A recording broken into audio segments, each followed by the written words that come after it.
I really didn't know my great-grandmother. She passed away when I was 3 years old, but she left me with a beautiful legacy of my family's ranching heritage. Daddy's old album held a few photographs of my great-grandparents, and I grew up with an image of a kindly-looking woman that I had been named after. So in 2003, when I acquired a large collection of photographs taken by my great-grandmother, I was in shock. I had no idea these photographs even existed. I'd been researching and writing about the family for 20 years, and suddenly I had faces to go with the stories. As I sifted through the old photographs, I began to recognize faces of my ancestors at work and at play, living life to the fullest. This is their story, and this is my tribute to my great-grandmother, who documented her family's life in the early 1900s. Martha Ann Melinda Ford was born in 1870 in Bastrop County, Texas. When she was 18, she married a young man from Blanco County by the name of Maurice George DeClute. They settled down in Grape Creek in the hill country of Texas to start their family, but were soon lured to New Mexico with the promise of free government land. They built a little house, and my great-granddad began to fulfill his promise to the government by plowing the dry prairie to build a farm. Life was not easy, and neighbors were few and far between. Martha and George had 7 children. The oldest was Arthur. My grandfather came next, Maurice, but everyone called him Jip. Benjamin Aaron, Calvin Dameron, 3 girls, Maud, Blanche, and Aunt Ope. There were also a couple other characters that lived with them. Martha's father, Benjamin Franklin Ford, who was a saddle maker, and her younger brother Elijah, but everybody just called him Uncle Boog. There's an interesting story about Uncle Boog. He was breaking a colt that fell with him and broke his leg.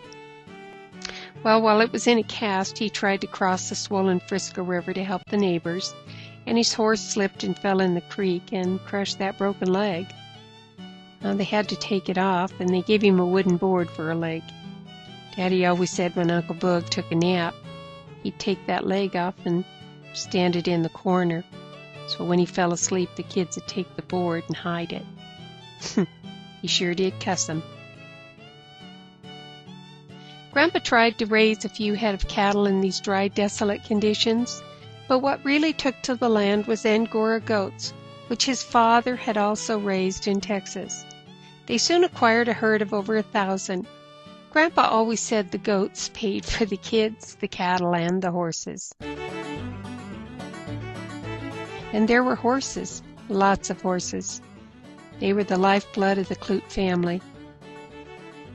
Their love of horses is evidenced by the many photographs in this collection. The boys spent countless hours a day breaking colts to sell. Daddy said that his dad and uncles built a round pen that would hold 200 horses, and there was a snubbing post wherever you roped one. As soon as they had that bronc saddled and mounted, why, they'd just turn him loose on the prairie and let him buck until he stopped. Life was good, as there were thousands of acres of unfenced prairie, no shortage of horses to ride, and there were always weekend visitors. The boys also ran a freight service, hauling supplies to neighboring towns and ranches. One job even took them to Cloud Crop, where they hauled giant logs down the mountain to help build the city of Alamogordo. Of course, all the boys packed guns. I think the whole family packed guns. And there must have been plenty of quick-draw exhibitions and even showing off for the pretty girls that came to visit. I imagine there were plenty of ladies coming around with those 4 handsome cowboys showing off. Some jobs were really tough, and it took all the young ranchers to help the visiting nurse get over the fence. One year, 2 biplanes landed on the flats east of Magdalena. The family must have read about it in the Silver City newspaper, so they packed up and rode horseback for 2 days to see and photograph the planes.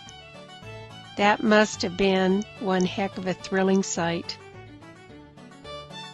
All 8 of George and Martha's kids played music instruments, and of course they loved the latest clothing styles, as evidenced by Aunt Oaf's big fur coat and my granddad in his continental suit.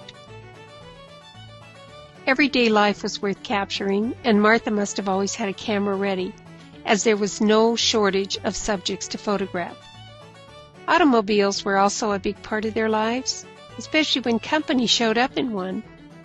They loved to tour New Mexico and Arizona to see the sights. They must have been pretty well off. They had that large touring car and a Model A, and that big truck for hauling supplies. I guess you could say those goats really did pay for everything.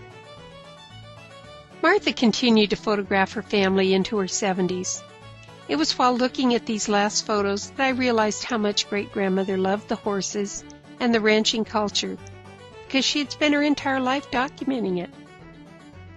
It is still hard for me to believe that she was so gifted and yet so humble. That quality is pretty rare today.